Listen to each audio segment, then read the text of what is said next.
Fala aí, galera do Movencast, tudo bem? Vamos receber hoje o Elton Conceição. Ele é líder em transformações digitais e especialista em estratégias de negócio orientada por dados. Fala aí, Elton, tudo bem? Opa, tudo bem? Prazer. Obrigado pelo convite. É um prazer te receber. Hoje tem a participação do Robson Pintor. Se apresenta aí, Robson, conta um pouquinho aí da sua jornada aí com a gente aí. Olá, Robson Pintor, gerente de negócios do Grupo Movem. Já estou na TI há uns 30 anos aí, tentando ajudar as empresas aí a se transformar também, evolução das pessoas, progresso de todos. Legal. Obrigado pela ajuda aí para receber. Agradeço. O Elton, que é uma fera aí desse circuito. Bastante tempo em tecnologia, né? Bastante tempo já. São quase 24 anos. Feliz de ter dois hosts aqui participando. Mas são 24 anos já em tecnologia. Comecei minha carreira lá em Santa Catarina, sou de Joinville. Né? Até um fato curioso, eu não ia fazer tecnologia, eu ia fazer engenharia civil. Mas, no fim, meu pai é de tecnologia, meu irmão também, o mais velho, também é. Me influenciaram e eu entrei para esse mundo. Comecei na TOTS, lá em Joinville, como desenvolvedor. E aí, em 2006, mudei para São Paulo, onde eu estou aqui já há 18 anos. Vou fazer 19 anos esse ano. Trabalhei 11 anos no mundo de dados, por consultoria, pela Stefanini, pela Liga, pela NTT. Trabalhando com grandes clientes. Via o movimento sair do universo de dados mais tradicional para a explosão do Big Data, computação distribuída, ir para esse mundo da nuvem. E aí, em 2017, fiz uma transição com o universo da visão de transformação digital, estava vindo muito forte na época. O mundo de software, SaaS, tendo uma guinada novamente, com o mundo SaaS, né? Acabei voltando para a TOTS, fiquei alguns anos na TOTS, e depois, últimos 5 anos aí mais ligado como executivo em startup, pela Telepost, pela Quantify, como executivo na linha de experiência do cliente, implantação, serviços, CS. Então, uma carreira bem multidisciplinar aí, né, nesse mundo. Muitos dados, muito software. Essa questão da multidisciplinaridade chamou bastante atenção aí na sua apresentação, né?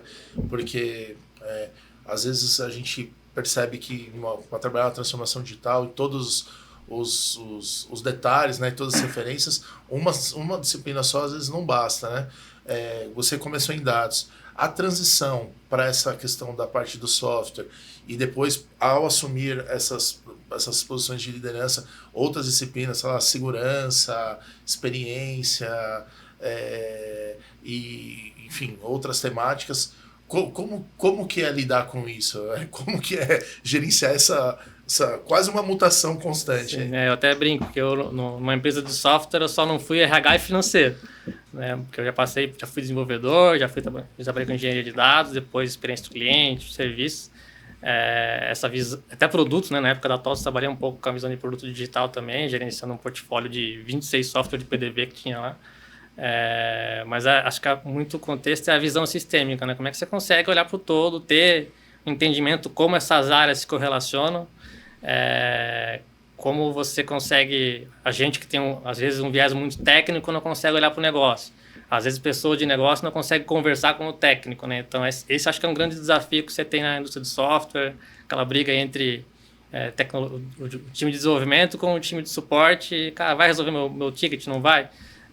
Então, os dois lados saberem entender um pouquinho de cada um, né? E, no fim, eu acabei construindo a carreira muito olhando para as duas frentes. Fui técnico por um tempo, depois acabei entrando muito mais no universo de negócio, no universo de geração de valor, tá? Então, assim, acabou que se complementou, mas não é um movimento simples, né? Acho que muita gente acaba sofrendo um pouquinho quando vai fazer essa transição de olhar para o negócio. Talvez o grande insight aqui, assim, não é olhar para o negócio, é olhar para o valor que você gera. E aí o valor que você gera, você pode estar ligado à experiência do cliente, ou realmente a tecnologia. No fim, a tecnologia vai te ajudar a gerar valor, né? Quando você olha um pouco mais para a visão de valor, às vezes você consegue conectar as duas coisas de forma mais fácil.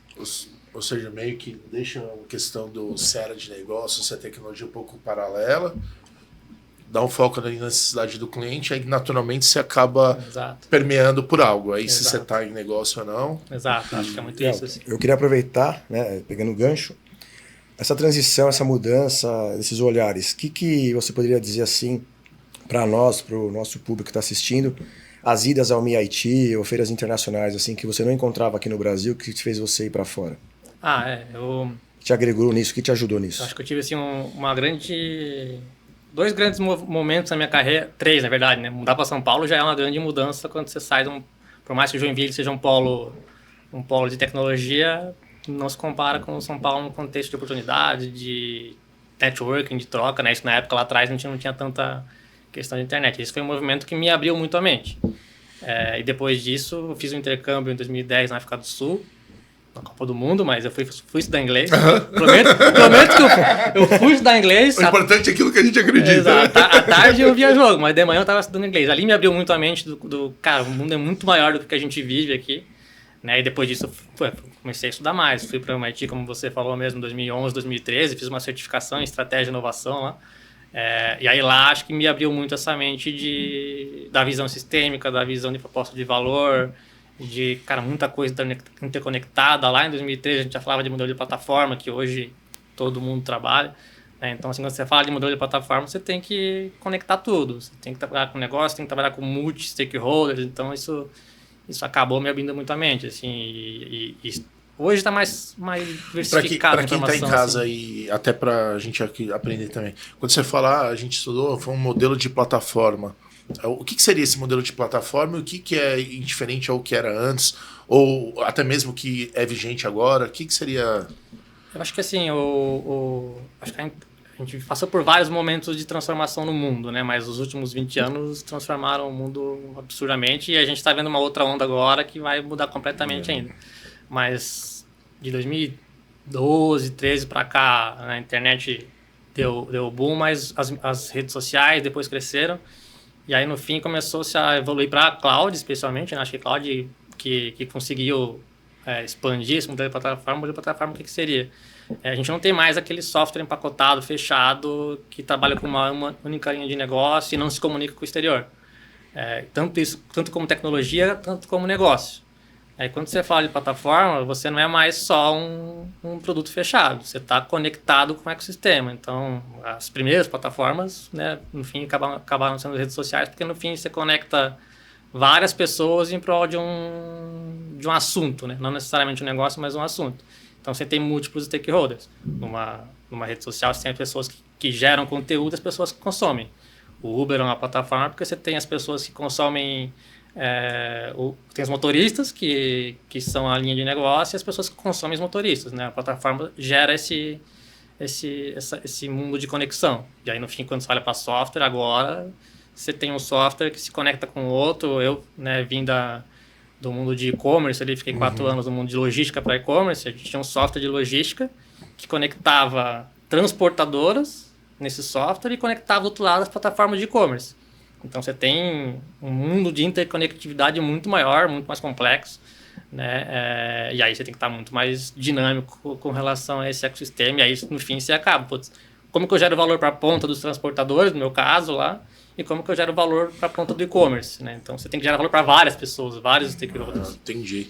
Eu lembro que quando eu estava na IBM, né, acabo sempre referenciando um pouco aqui, a gente teve uma palestra lá de um dos especialistas, né? O IBM tem vários pesquisadores, e eles falavam do mundo que não era mais ser da construção.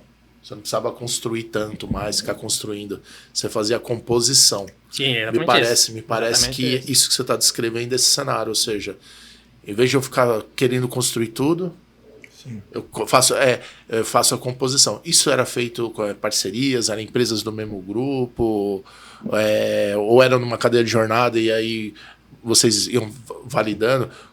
Quão simples foi passar por esse momento? E esse momento existe ainda? Ainda estamos nesse momento de plataforma? Ou já tem alguma mudança a caminho aí? É uma boa pergunta, assim. Acho que já dando spoilers, né? Que existem mudanças assim a caminho. Opa!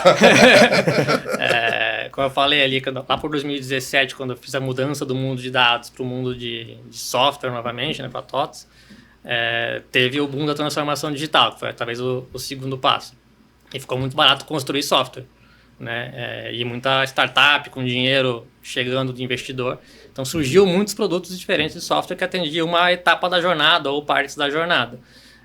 E aí as empresas pararam de construir dentro de casa isso e começaram a comprar softwares como serviço, como pagando mensalidade ali, incorporando e criando uma jornada em cima disso. E aí tinha o varejo se evoluiu para isso, né? Então, no momento que eu vivi na TOTOS, lá a gente tinha software de varejo que eram on-premise e começaram a migrar para acessar, e depois nas maquininhas, hoje estão tudo na maquininha. E aí você conecta isso com a plataforma de e-commerce, com os meios de pagamento, depois com a logística para entrega, tudo interconectado através de API, que a tecnologia proveu isso. O Elton, e pegando mais uma vez esse gancho, né? Você na sua experiência, por que a gente, aí eu vou falar do cenário brasileiro, você conhece muito melhor do que eu essa parte, a gente demora muito. Por exemplo, vamos pegar microserviço, né? Teve esse boom, todo mundo descobriu que precisava de API e nenhuma arquitetura estava preparada. E aí muitas consultorias vão lá conversar e tal, e ainda tinha uma resistência assim, das pessoas, né, para entender aquilo. Por que você acha que a gente demora? Ninguém vê isso antes? Ou é por causa que é engessado, as empresas são grandes do mercado? Eu acho que isso passou um pouco já. Acho que antigamente tinha muito mais isso, até porque a gente não tinha tanta...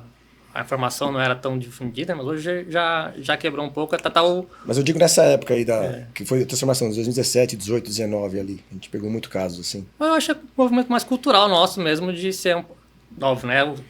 O cenário completo, mas a gente é um pouco resistente à mudança como pessoa naturalmente. E quando você não está no polo que está construindo as coisas, você está consumindo, né? E aí você consome, você tem os early adopters que começam rápido a usar essas tecnologias, mas acaba sendo depois lá a galera que entra no meio do caminho. E a gente naturalmente acaba entrando no meio do caminho. Hoje o movimento está totalmente ao contrário. Todo mundo quer ser early adopter, mas não sabe como. O termozinho lá, o fear of missing out, né, o FOMO, todo mundo quer fazer IA. Para quê? Não sabe, mas quer fazer IA. Então, isso se inverteu um pouco nesse momento, mas nem todo mundo sabe fazer do mesmo jeito. Então, é um ponto também. Uma dúvida. Ou reflexão, né? Acho que é mais uma reflexão. Teve esse momento muito forte ali que entrar nas plataformas, você começa a ter uma pluralidade de APIs, entra nesse mundo da composição, onde conceitualmente no limite você não precisa da área de TI, né? Uma vez que você fizer bons acordos e boas composições, ou não uma área de TI como tradicionalmente vista, aquela de run the business, mas uma que tem essa cabeça da composição, mas mesmo assim as áreas de negócio antigas, né? Vamos dizer assim, elas não tomaram esse cetro que foi pseudo concedido, assim, do tipo, agora vocês têm a liberdade. Eles, na grande maioria, né, vamos falar, elas não fizeram e continua sendo na área da TI. E aí, na sequência, a gente vê esses movimentos da fintech, do tech, health tech, tudo tech, onde a TI quase diz assim, meu, o carro passou, agora é a gente que manda. Você, primeiro, né, essa visão, esse cenário que eu montei, você acha que ele é existente ou é só uma amostragem? Como que você vê? Eu acho que tem momentos aí nos últimos 5 anos. Eu acho que teve um momento, e agora a gente está passando por uma transformação, e aí não tem nada a ver com a tecnologia ou com o negócio, tem a ver com o poder capital que a gente teve há uns 3, 4 anos atrás, ou até uns 5, 6 anos atrás, de muito dinheiro disponível e o dinheiro estava barato. Então, assim, você conseguia investir em um monte de coisa, a tecnologia falou, me dá o orçamento aqui que eu vou trazer infinitas possibilidades para você. E aí, no fim, a tecnologia ficou com muita força, por ter dinheiro na mão para poder investir de forma barata. E aí, de 2 anos para cá, o dinheiro ficou caro, juros altos e tal, e aí a gente está vendo alguns movimentos novamente de, talvez, a força voltar para o negócio, não vai ficar tanto na tecnologia. Quem for de tecnologia, que você falou que é o run the business ali, que não está muito ligado ao negócio, não está ligado à proposta de valor que a gente falou no começo, no fim não vai se sustentar e vai acabar perdendo força.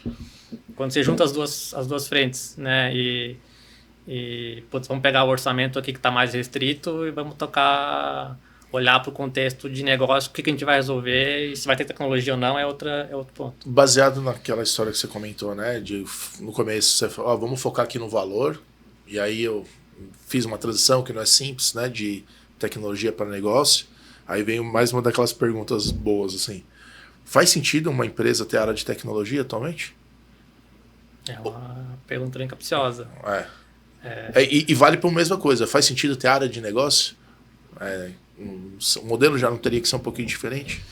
Acho que talvez a gente precisa quebrar um pouco os silos, né? A gente não ter a área, mas ter os perfis, né? As pessoas, né? Eu acho que é um pouco disso assim. Cara, no fim, você vai precisar ter um CTO, você vai precisar ter uma pessoa que olha para o negócio comercialmente, mas elas deveriam estar trabalhando em conjunto, né? Eu acho que é mais esse o ponto, assim. Porque no fim, que a gente estava falando de plataforma, cara, você tem que construir alianças com o mercado, então você tem que ter um perfil de alianças, você tem que ter um perfil de negócio que vai olhar para o go-to-market, que a gente tem falado tanto hoje na linha de software, como é que você faz o GTM, que isso alimenta o pessoal de produto e tecnologia para construir os produtos.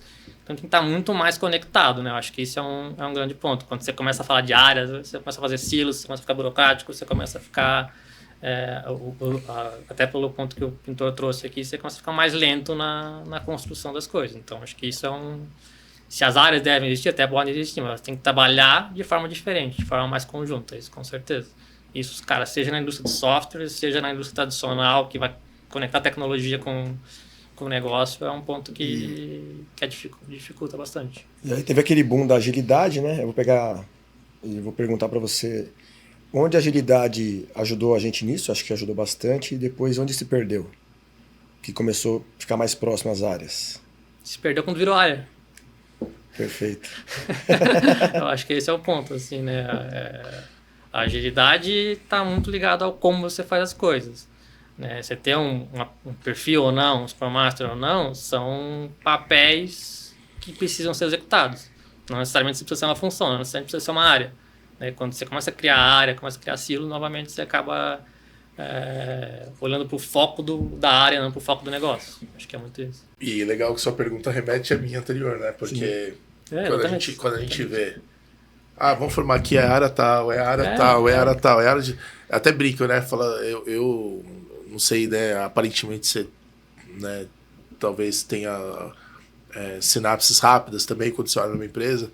Cara, eu entro em algum lugar e falo assim, aqui é a área tal, aquela ali é a área da inovação, aqui é a área de processo, puta, já sei quais são os tipos de desafio que vai ter. Exato. Você pega os gargalos que estão ali, né?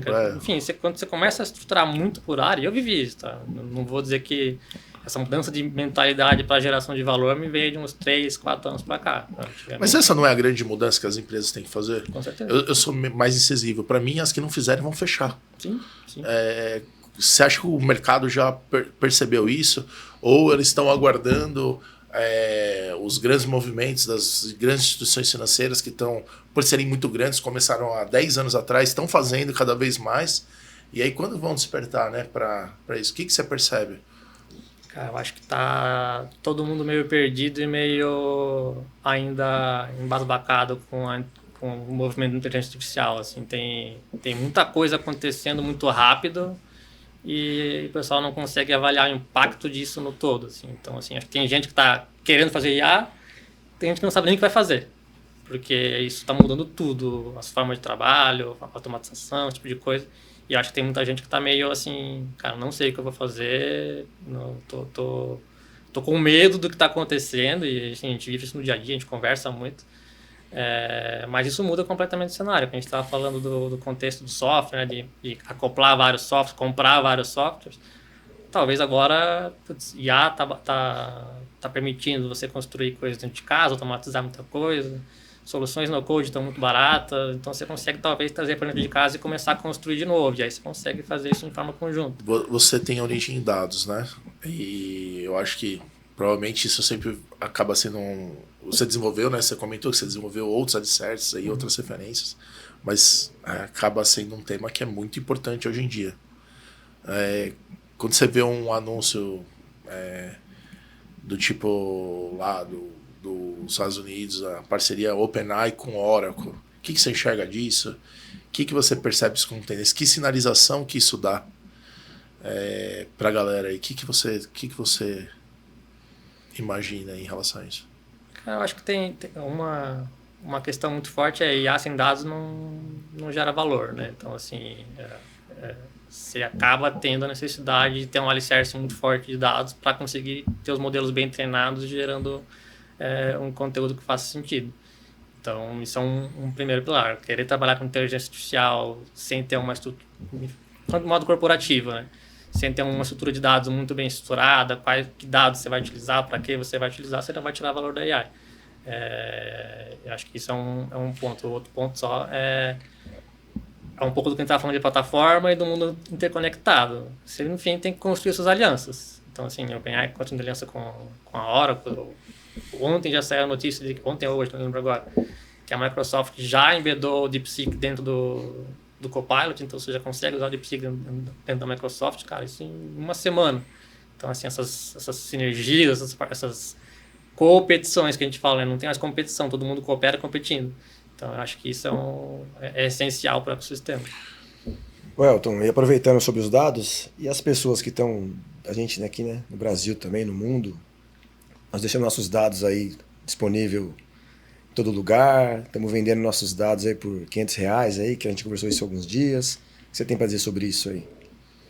Cara, eu acho que a gente tem muita pouca maturidade com relação a dados pessoais, né? A gente tem a LGPD no Brasil tem agora vai fazer um bom tempo já, 2019, se não me engano, que ela entrou em vigor, 2019, 2020. Mas pouco.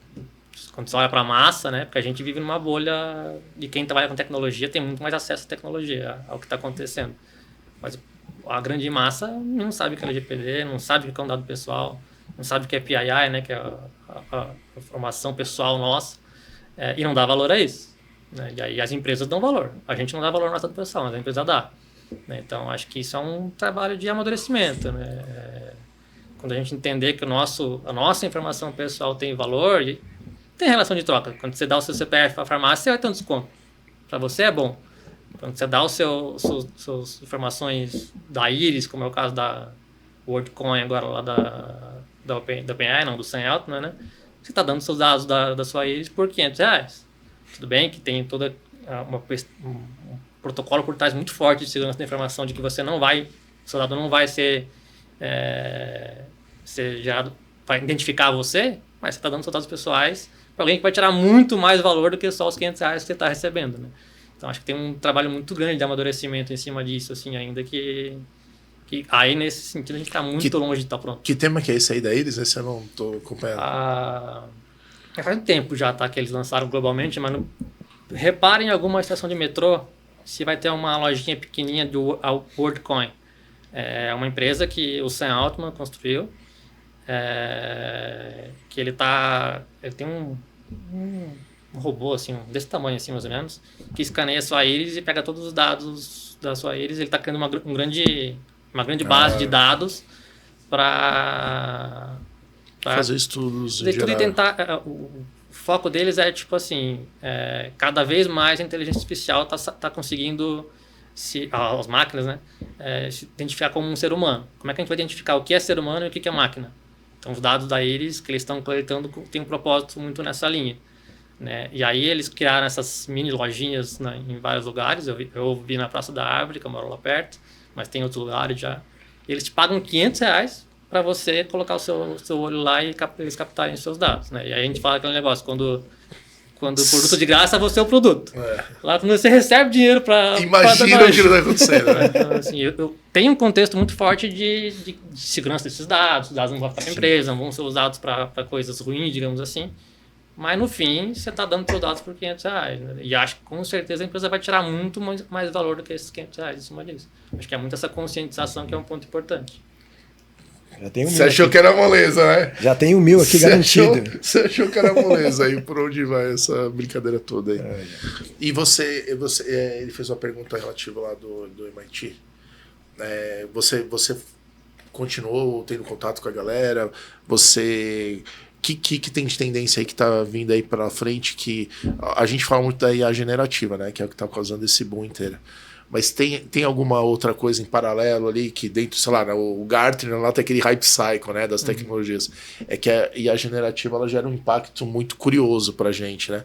Mas qual outras tecnologias que ainda que estão presentes ali que a gente que você acha que vai ter um impacto grande aí no mundo aí da transformação digital e outras questões de empresa? E complementando, e aí da última feira que você foi também, que você pode trazer para nós aqui. A última que eu fui foi em 2022, que eu fui pro TechCrunch Disrupt. Lá... Você foi pra onde? Pro TechCrunch Disrupt, na Caramba, Califórnia. que legal. 2022. Fui com a minha esposa, inclusive. A gente foi de férias. A gente gosta de passar... A gente não vai Não tinha Copa do Mundo. A gente não vai pra Disney, a gente vai pra feira. Em 2019 a gente foi pro Liveworks, que era uma feira de transformação digital da indústria, e em 2022 a gente foi pro TechCrunch.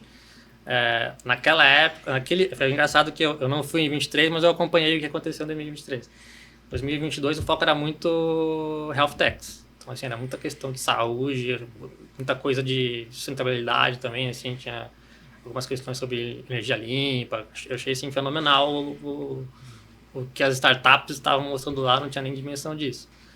2023, tudo era IA generativa. Assim, a gente não foi, mas eu acompanhei as empresas, tudo falava de IA. Então, assim, uma movimentação muito rápida de um ano para o outro. E agora continua, né? Acho que está todo mundo olhando para isso. A IA generativa, ela trouxe ela democratizou a IA. Ninguém sabia o que era IA. Ninguém sabe direito ainda o que é IA, né? Mas, assim, a IA generativa democratizou para as pessoas entenderem. Não, mas é bom que não precisa explicar, a pessoa usa, né? Usa. Se você tiver que explicar Fica que é um intuitivo. produto, já tá complicado. Sim. Né? Já dificultou, é uma objeção a mais. Isso. O legal da IA lá é que você usa. E aí cada um vai usando num determinado nível. É intuitivo, vai para grande massa. Não? Acho que esse é o grande ponto. O grande fator diferencial deles foi ir para grande massa. Eu tenho uma visão em algumas questões de tecnologia. E desculpa eu ficar voltando que você tem a parte de dados, especialização e tudo mais, mas é porque é algo que acho que pelo menos aparentemente as empresas elas não estão tão prontas. Você lembra que você falou, IA sem dado não é nada. Eu costumeiramente, porque a empresa em geral ela trabalha com restrição. Então, na época do microserviço, até antes, né, mas do Service Oriented Architecture lá. Uhum. Legal, não sei o que. Não, mas puta, vamos fazer o que dá, vai fazer o que dá. Se todo mundo tivesse seguido, tirando nota 7 em 8, as coisas que foram acontecendo, as transformações teriam sido mais fáceis de serem absorvidas. Quem foi deixando, beleza, vamos aqui, vamos continuar igual, ou não pôde fazer na hora, cada mais vai chegar num momento que não vai ter condição de fazer. A questão dos dados, ela pode ser o bote salva-vida aí das empresas? Do tipo assim, quem souber ter os dados vai ter mais receita, quem não tiver esse poder de dados vai ficar de fora na questão competitiva, por exemplo, no varejo. O varejo é muito agressivo nisso, né? Recomendação e tudo mais. Como que você vê aí? Cara, eu acho que nem bota só a vida. Assim, no fim, acaba sendo porque assim, você não tem opção. Você tem que ter dados, não digo estruturados, mas um ecossistema de dados muito forte para conseguir trabalhar o seu negócio. E não é só a questão... Acho que tem muito forte da experiência do cliente, que a gente entra nessa questão de... Quando a gente fala de experiência do cliente, hoje tudo é personalizado. Tudo é personalização. E você só vai conseguir personalizar em grande volume, em massa, se você tiver os dados. Por isso que a gente estava falando do CPF da farmácia ali. A farmácia pega o seu CPF, porque depois ela consegue lá interagir e saber o que você comprou nos últimos 6 meses e tal. Então, um pouco disso assim. Então, no contexto de experiência do cliente, você não sobrevive hoje, principalmente no B2C, sem ter os dados muito bem mapeados, estruturados e ligado ao contexto de consumo, né? Para você pensar ali a parte de personalização. Mas tem muita visão de dados também no contexto operacional, no contexto de estrutura, de como é que você executa as coisas, como é que você trabalha a eficiência. Né? Porque a gente fala dados, a gente fica muito naquele negócio, eu comprei tal coisa, ou CPF, ou endereço. Mas quando você fala de IoT, quando você fala de processos de negócio... Automações em geral, sai do fato de dimensão ali para ir para... Não, para o processo de negócio, cara. Você tem que acompanhar os seus processos de negócios e medir ele, e aí, a partir disso, você vai avaliar uma tendência. Se você tem uma indústria, você tem que ter a IoT lá por trás, você vai gerar muitos dados ali mapeando, e depois você vai conseguir medir se essa mecânica precisa... uma manutenção, se vai explodir, se não vai, se vai consumir menos energia. Então, porém, de eficiência operacional também tem muita coisa forte em dados também, entendeu? Então, assim, no fim... Voltando um pouco naquela questão lá que eu dou uma provocada né, a gente vê uma parceria entre OpenAI e Oracle, né? E aí a gente está falando dessa questão de dados, a parte acessível mais à população e até a grande maioria das empresas Ela acessa uma API de um LLM treinado por alguém, e é um LLM mesmo, né? Sei lá, que sabe tudo até um determinado período ali da linha do tempo. Mas quando você vai trocando ideia, mesmo por API e tal, ou quando a pessoa usa ali, ela vai criando aquele contexto, né? Então, toda hora aquele contexto vai lá para o servidor, aí baseado naquele contexto da conversa e o aprendizado, você vai tendo a resposta e assim por diante. Outro dia fiz um teste bem simplinho mesmo, só para ver se ia funcionar. E eu pedi para o ChatGPT se portar como se fosse um database de dados não normalizados. E aí escrevi lá, Rodrigo Gaudi é amigo do Robson Pintor. Rodrigo Gaudi conhece, sei lá, o Elton. Qual a chance do Robson conhecer o Elton? Aí ele fez uma conta tal. Aí eu falei assim, mas eu tenho um filho tal. E aí fui perguntando, e eu fui criando coisa totalmente desestruturada, relações, coisa mais básica que tem, quase aquela teoria de grafo lá. E aí eu fui enchendo esse database, e aí fui pedindo, falei, cara, você pode me falar quem que é mais próximo? Ele foi respondendo. Aí, por que eu estou colocando esse cenário? Esse meu dado, ele não tinha uma persistência. Eu ia pagar token pra caramba, ficar mandando toda hora. Como uma galera, tipo um Oracle da vida, que sabe armazenar dado absurdamente, né? Eles são muito bons disso, tem onde armazenar. No futuro, eu vou precisar de uma base de dados? Eu vou precisar ter um sistema de gerenciamento de dados? Ou eu só vou conversando com a minha IA continuamente, depois eu falo, me dá a lista dos 10 maiores compradores, me fala todo mundo que o primo gosta de cerveja? Acho que você já matou a sacada aqui, né, cara? No fim, a gente vai consumir um serviço que vai fazer o trabalho por mim. De novo, eu não quero ter um banco de dados. Eu quero ter um dado persistente. O valor que eu quero ter, ou meu propósito é ter o dado persistente para que depois possa constar. Preciso ter um banco de dados? Então, mas aí vai para um caminho da descentralização, certo? Sim. Porque se eu não vou querer estar compartilhando com ninguém. Aí o modelo hoje da tecnologia, ele acaba sendo, legal, tem a DeepSeek, tem a Amazon, não sei, legal, tem 10, cara. Quando é que as empresas vão entender que elas têm que apoderar num tipo de um DeepSeek e falar assim, agora é meu aqui, eu toco, eu treino e daqui não sai? Eu acho que Ou não é isso o caminho? Eu acho que a gente não tem essa maturidade para saber se esse é o caminho muito... Não digo nem pela tecnologia. A tecnologia tá fácil de resolver. É muito sobre propriedade dos dados. Né? Então, você querer deixar seus dados com... Quando você pega esse mundo cloud hoje que se fortaleceu muito como serviço, né? E eles vendem o serviço de armazenamento de dados, esses caras, eles criaram Eles têm um empoderamento sobre isso porque eles... Centralizaram. Não, é porque eles conseguiram centralizar porque a gente confiou neles. A gente confiou numa hora, a gente confiou essa é a minha provocação. A internet surgiu para descentralizar. Aí, centralizando a Oracle, a Amazon, aquela CrowdStrike, né? Sim, que deu a pau da segurança, né? É verdade. Mas é muita confiança, entendeu? Assim, a gente confiou. Hoje... A gente fala de centralizar, mas assim, hoje a internet e o mundo descentralizado só existem por causa da nuvem. Né? No fim, está ali, e no fim é Amazon, é Google, é Microsoft, Oracle e deve ter outros mais. A gente confiou neles. A gente confiou em dar os nossos dados para eles e tem um monte de certificação por trás, tem um monte de contexto por trás disso. A gente agora tem que criar esse elo de confiança também com a OpenAI, com uma DeepSeek da China. O OpenAI, o Sam Altman é um cara bastante... Então, mas bastante o DeepSeek é open source, né? Sim, mas no fim, ainda por trás tem um governo chinês ali que trabalha em cima disso. A OpenAI tem o Sam Altman, que é um cara bastante controverso. Então, assim, aí você pega, Gemini da Google. Google já confia. Copilot da Microsoft já gerou esse elo de confiança. Porque a minha provocação está na questão da continuidade das empresas. Legal, tô colocando tal, beleza. Aí, da cloud, né? Todo mundo foi pra cloud e falou assim, não, legal, agora, não precisa ter máquina e tal. Aí começou a chegar a conta porque não é do uso, né? Sim. Porque todo mundo pay as you go. Fica assim escrito lá. Sim. Pay as you go. Os modelos, né? pay as you go e não sei o quê. Só que não é isso não, cara. Você ligou a maquineta lá, o barato tá pagando.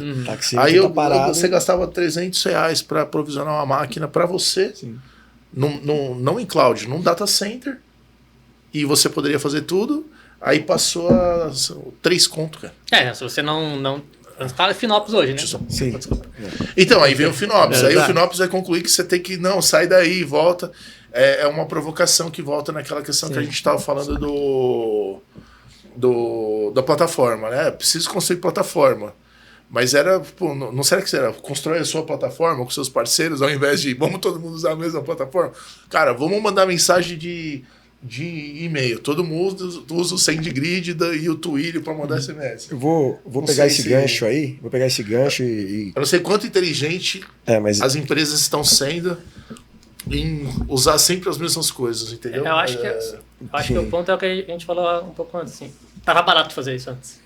Até 3, 4 anos atrás estava barato fazer. Você tinha dinheiro infinito, você tinha que gastar dinheiro e você conseguia fazer. Agora o dinheiro está restrito. Agora você tem que pensar um pouco mais, tem que ser mais estratégico, ter uma arquitetura mais pensada, e aí você vai começar a balancear mais as coisas. Afinal, eu veio um pouco nesse sentido. Aí, Elton, pega só um segundo, que acho que tem alguma dica aí. Eu vou pedir para você falar diretamente para o microfone. Tá bom. Tranquilo. É porque a gente fica sarinhando no olhar. Eu vou trazer o... Eu falo pouco aqui. Tem um que faz assim, ó. Pode crer. Tô zoando. Que eu vou pegar o gancho dessa parte é o seguinte. O dinheiro estava barato, você falou, a tecnologia estava com muita grana, etc. Aonde vem a responsabilidade dos executivos aqui, Tito? A maturidade e a responsabilidade. Chegou lá uma AWS na minha empresa, cara, vem para cá, te dou 1 milhão aqui de crédito.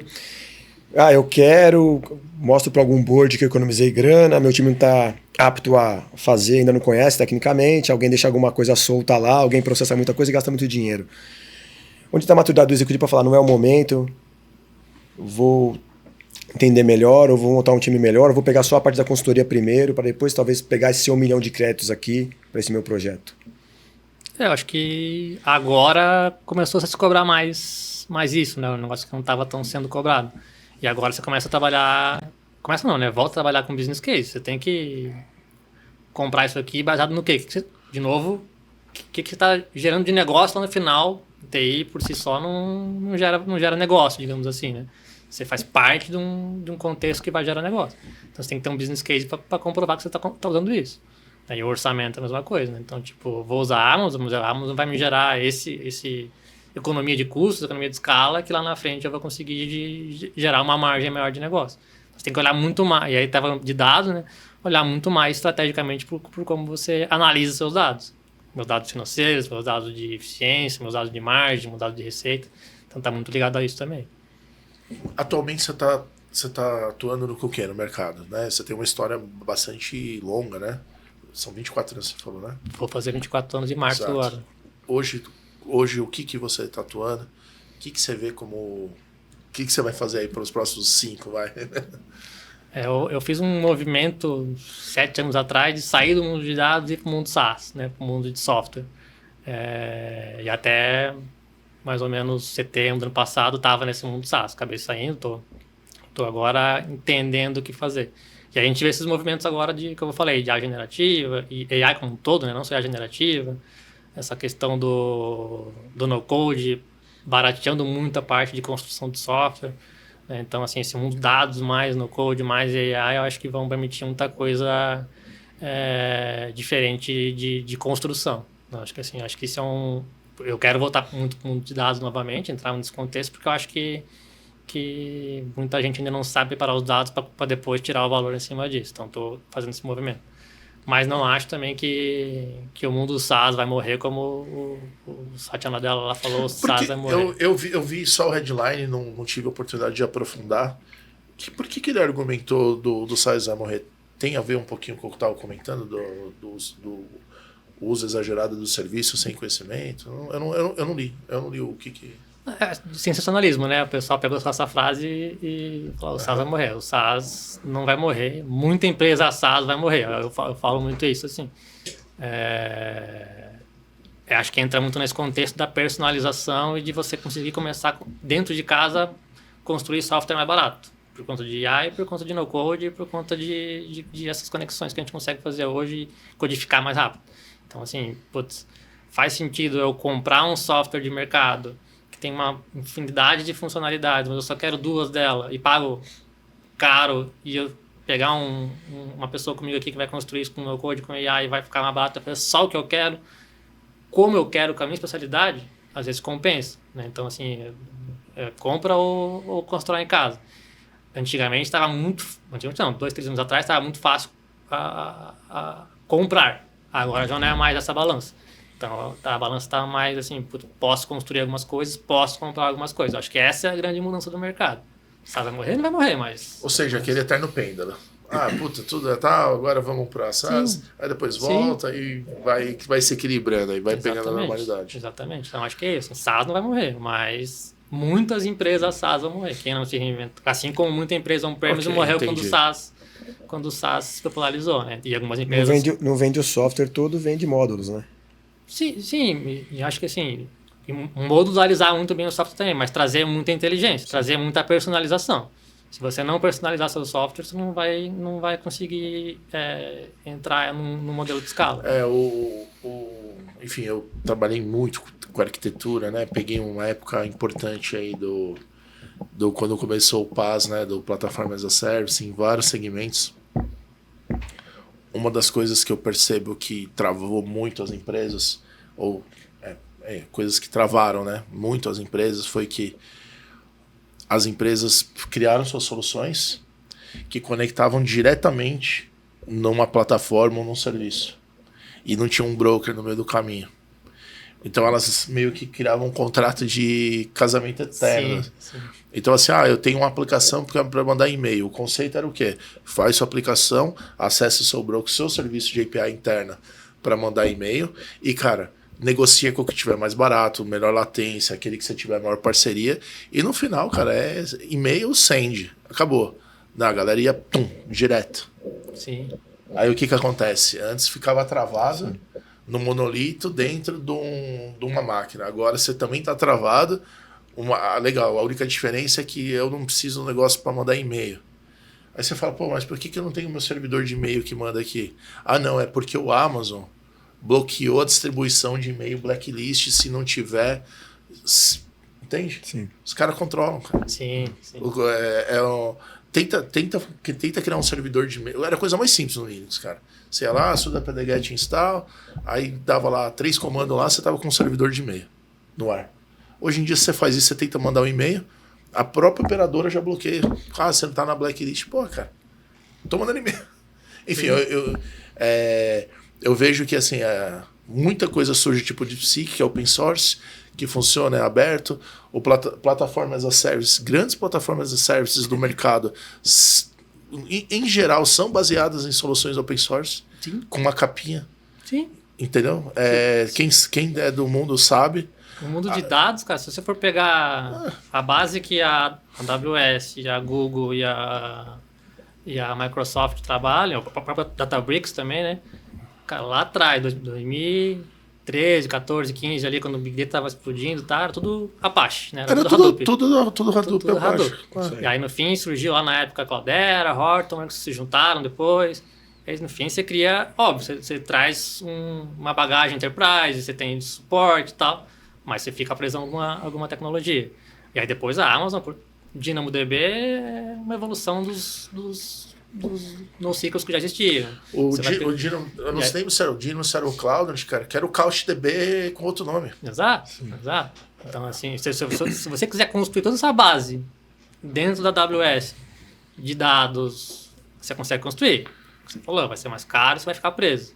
Aí você tem que ter alguém de arquitetura, alguém que vai olhar e falar, faz sentido eu ter a nuvem aqui, mas tal serviço da Amazon eu vou usar o open source aqui, vou olhar para os caras e construir o sistema. É muito curioso essa conversa, porque assim, né? Quando você imagina uma pessoa que está investindo para começar um negócio, aí o cara manja nada de tecnologia.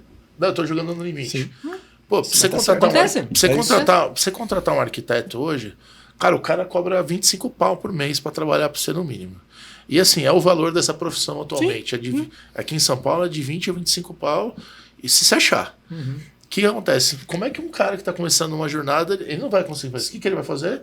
Cara, sai plugando aqui. Sim. E eu acho que ao longo do tempo ele tem que ir tirando uma nova foto e ir evoluindo. Sim. Porque é muito rápido você plugar nessas... Sim. Eles são muito bons para... Você clica, tá conectado. Cara, Agora, a continuidade. Você vai construir sua startup. Vamos pegar, não a gente que é de tecnologia. A gente estava falando, né?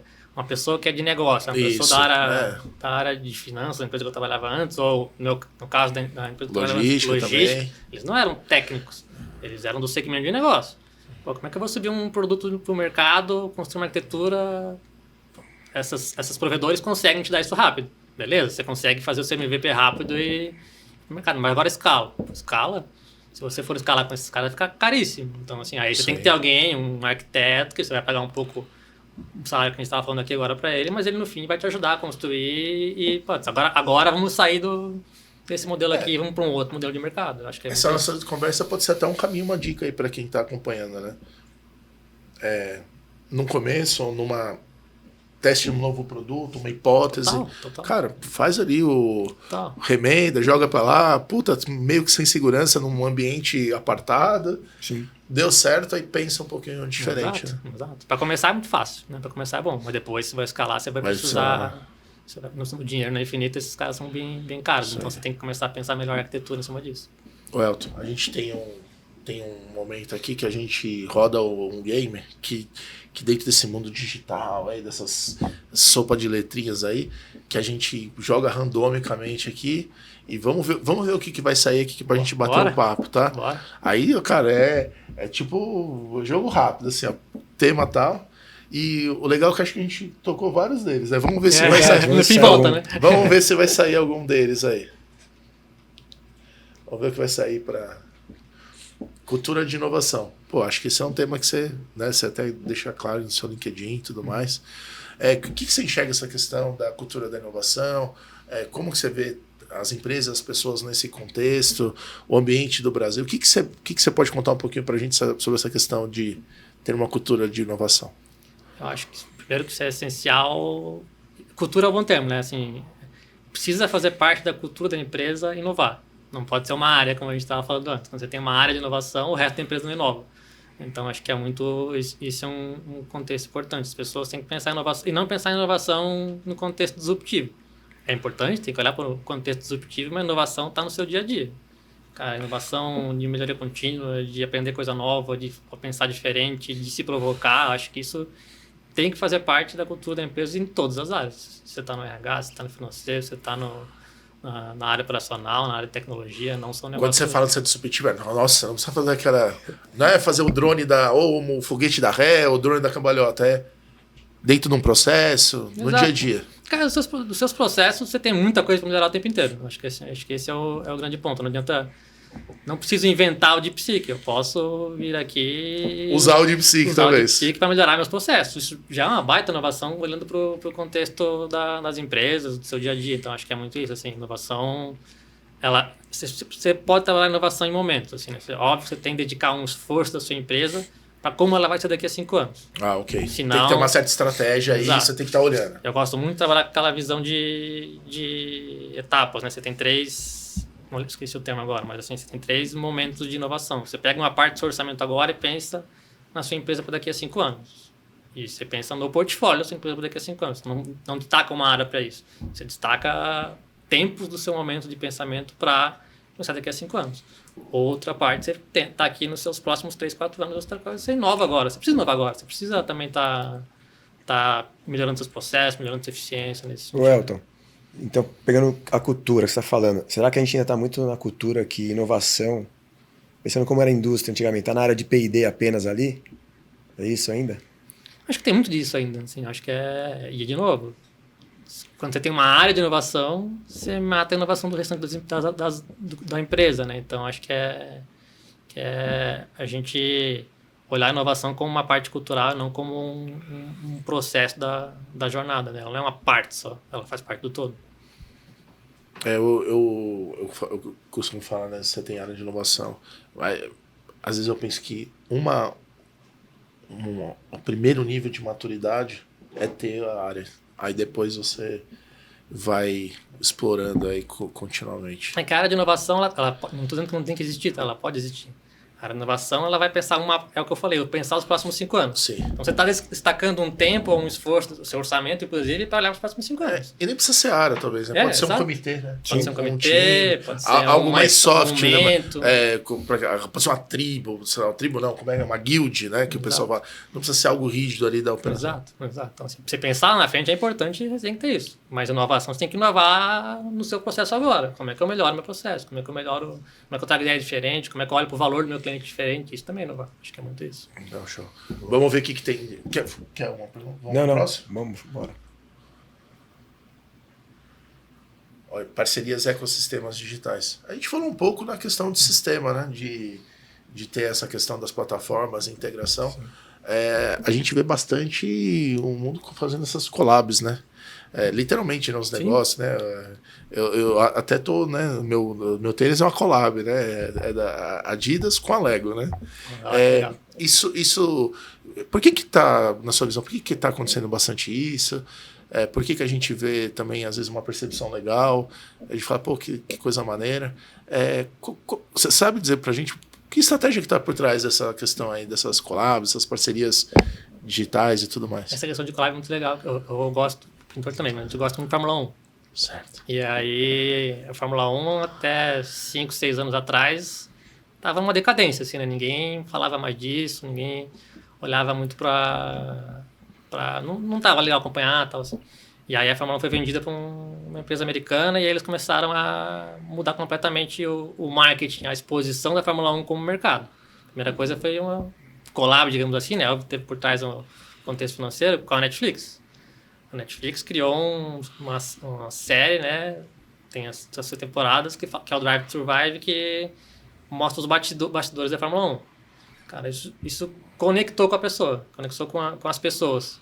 E aí a Fórmula 1 voltou a ser vista, a ser acompanhada. Ou seja, através de um canal do Netflix que, vamos dizer assim, é de filme, entretenimento, a Fórmula 1 alcançou aquele público, é isso? Exato. Despertou interesse novamente na turma toda. O pessoal voltou a acompanhar a Fórmula 1. Eu mesmo, eu fiquei um tempo sem acompanhar e, cara, vi uma temporada de Drive to Survive, eu comecei a acompanhar de novo, comecei a ver. E aí, então, o collab é muito isso, né? Despertar um interesse sobre uma marca específica conectando com outra. Você falou, o Lego a Lego agora tem vários Fórmula 1. Putz, eu quero comprar, não comprei ainda, mas é muito legal os carros de Fórmula 1. A Hot Wheels agora tem os carrinhos de Fórmula 1 pequenininho. A Fórmula 1 cresceu absurdamente nesses anos por conta disso. Você tem outro caso da CIMED lá, que fez aquelas... A CIMED, minhas filhas são piradas nesse negócio. Collab muito fantástico. Os caras, um negócio de manteiga de cacau que eles colocaram com a Fini. Explodiu de vender. Então, assim, você pega uma marca que está difundida no mercado e conecta com o seu produto para poder ter esse... Aí você adiciona um valor, uma experiência. Eu acho genial essas... A gente estava falando da OpenAI com a Oracle. Né? No fim, para a OpenAI é muito bom se conectar com a Oracle, que é uma entidade que tem uma baita confiança no mercado. Exato, vai dar a persistência que eles não têm, né? Exato. Qual a próxima collab aí que você está enxergando aparecer aí, Tito? No mundo tecnológico, digital.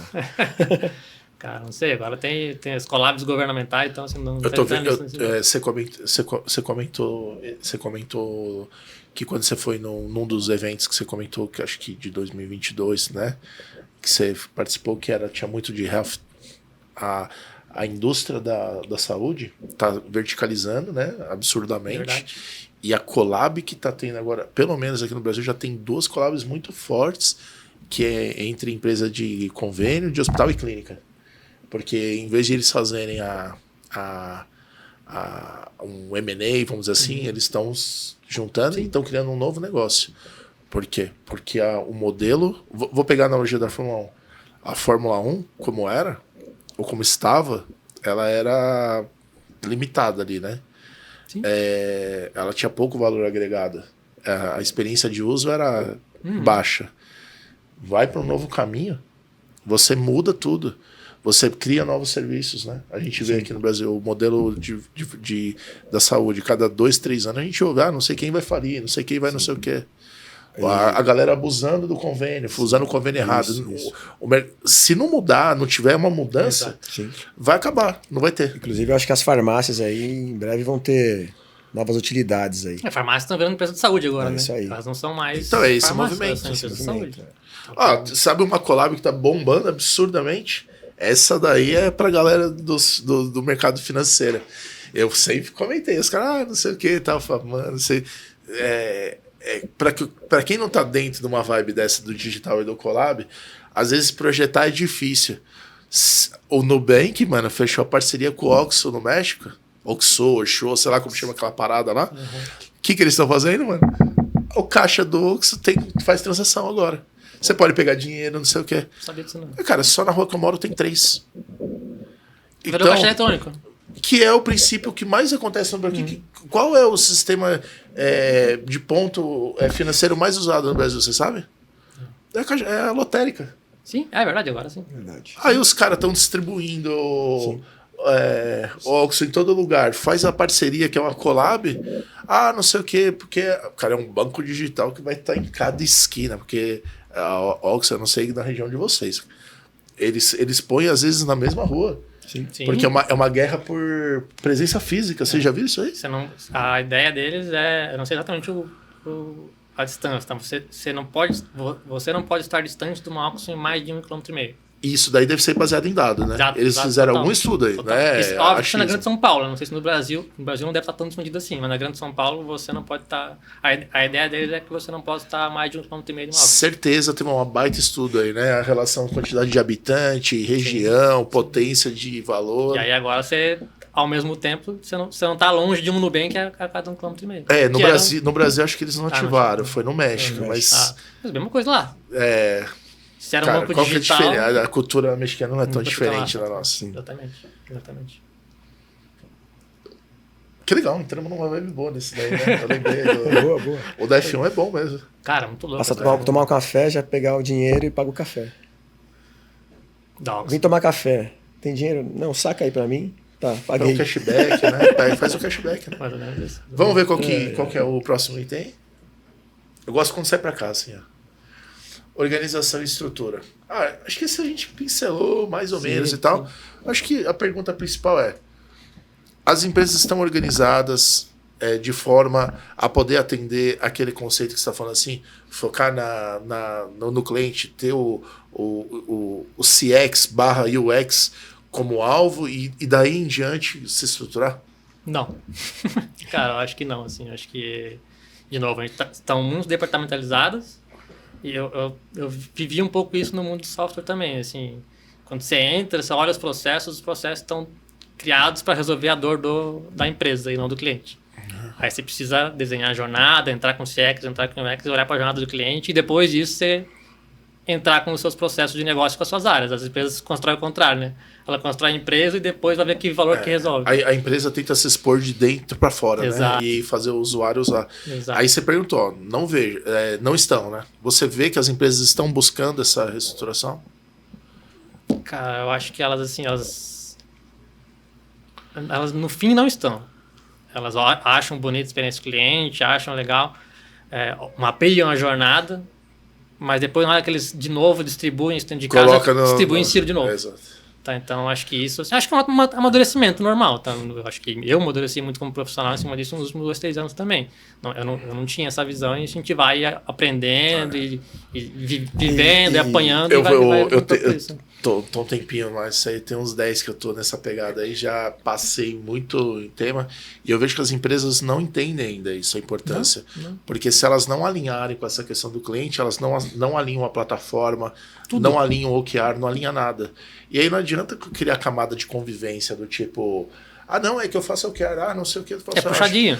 Tudo puxadinho, mas no final morre. E aí quando você vai entrar no sistema lá no Internet Banking, você quase vê o COBOL funcionando assim. Você vai vendo as operações do COBOL aparecendo assim. Exato. A operação não é customer client first, vamos dizer assim, né? Não é vou colocar o cara na frente. Eu acho que quem está um pouco mais evoluído nesse sentido é o varejo. Porque no fim você está na massa, né? Você está trabalhando com as pessoas físicas. E óbvio, os marketplaces vieram e pressionaram o varejo também para isso. Então, a omnicanalidade que a gente fala no varejo, trabalhar omnichannel, e isso também vem de 7, 8 anos para cá. Quando eu entrei na TOTS lá em 2017, a gente falava de omnichannel, mas a gente não era omnichannel de verdade. A gente estava começando a conectar as plataformas, né? mas não conectava. Hoje está muito mais maduro. Hoje você tem varejos omnichannel que olham para a experiência do cliente no físico e no digital igual, no phygital, né? Que o conecta as phygital, duas né, coisas fala. também. Então o varejo acho que está um pouco mais evoluído nesse sentido. Mas internamente na empresa, eles não estão organizados. Não. Continua sendo a mesma coisa, né? Comercial, não sei o quê, Acho logística. que virou cultura, né? Acho que internalizou na cultura da empresa, olhar para o cliente, mas os processos ainda não. Eu acho, assim, aí, desculpa, né? Eu até... É que a gente entrou num tema aí que acabam gostando também. Eu acho que as empresas não entenderam ainda que elas têm que mudar suas estruturas organizacionais para receber os novos cargos, as novas profissões, as profissões onde as pessoas querem trabalhar, porque não é mudar de nome.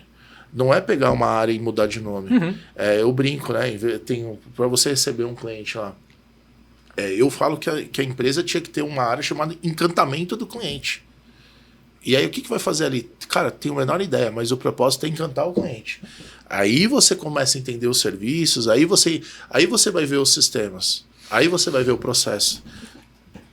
Eu acho que essa mudança, por exemplo, o Nubank fez isso, aí tu não sei o que lá. Pô, os caras estão porrando, cara. E saiu mais matéria aí, não sei se eu vou citar o Nubank de novo. Os caras, em quantidade de cliente, acho que estão em terceiro agora, sei lá, passou. Quando você olha a projeção, eles serão o maior banco. Não, eles nasceram assim, né? Acho que esse que é o grande ponto. Eles serão, e não adianta lutar contra. A linha de tendência já está... não, é que em grana eles não são o maior ainda. Mas já está tudo na mão deles, cara. Eles já dominaram. É só questão de tempo agora. É o tempo e o espaço se juntar agora. Eles nasceram assim. E aí, acho que você trouxe um ponto, assim, pensar no cliente o tempo inteiro. Eles fizeram agora uma feature, né? No fim é uma feature. Se a pessoa vai fazer um Pix, um depósito, uma bet, o Nubank traz lá. Eu vi isso aí, você tem certeza que você quer jogar o seu dinheiro numa bet? Não quer investir esse dinheiro? Porra, isso é a experiência do cliente. Puta sacada, né? Isso é a experiência do cliente, assim. Tipo, você tá catequizando o cliente a não... Né, um item, né? E aí rapidinho, só vou limpar o nariz. Eu vou pegar uma água. Obrigado, Tito. Faz uma pergunta aí. Valeu por dizer, galera. Pegando essa questão da organização e estrutura da cultura, você vai ter que cortar essa parte. Organização e estrutura só. Vamos lá.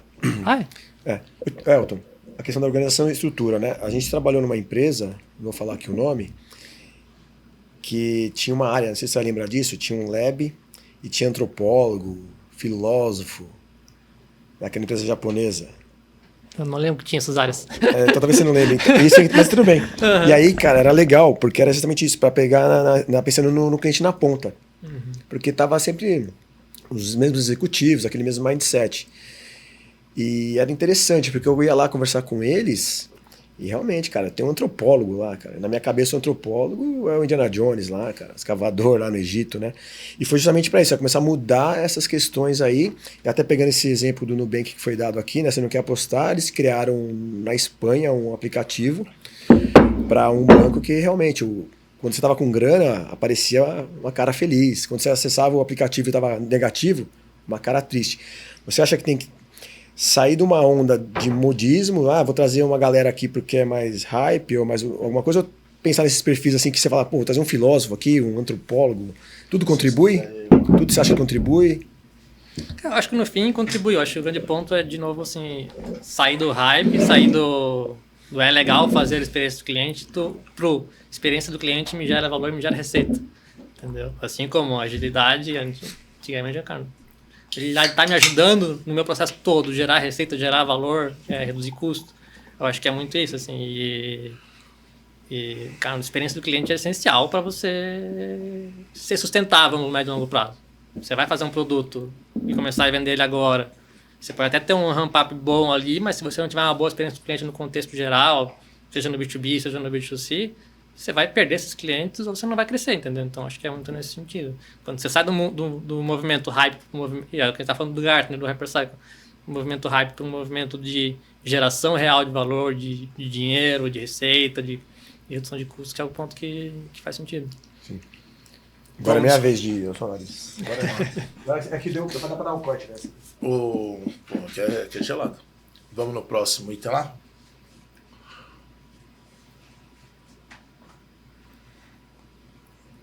Governança e compliance.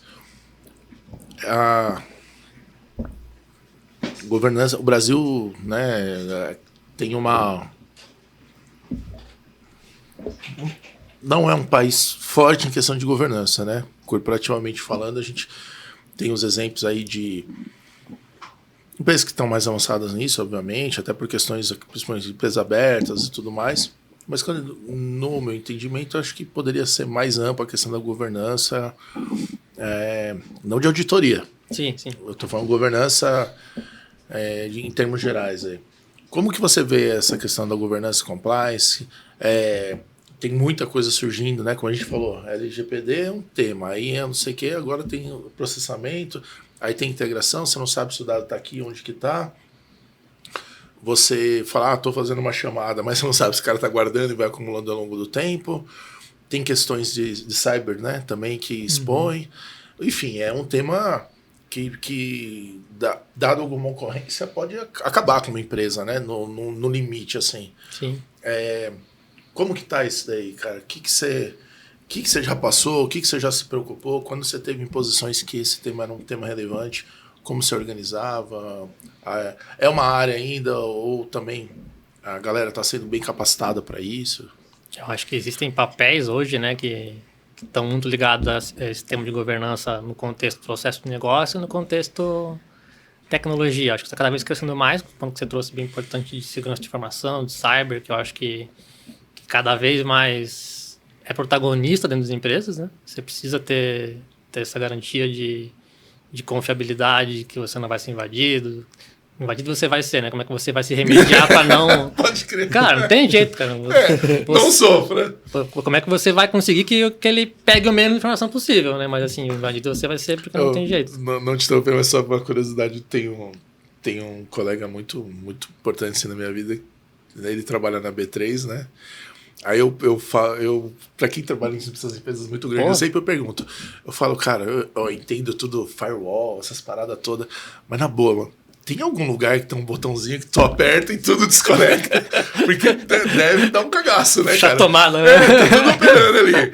Aí, de repente, sei lá, mano, o cara da Coreia do Norte faz o computador quântico funcionar. Fudeu, cara. É verdade, é verdade. Em um segundo tá tudo quebrado, enfim. Cara, esse é um negócio muito louco, assim.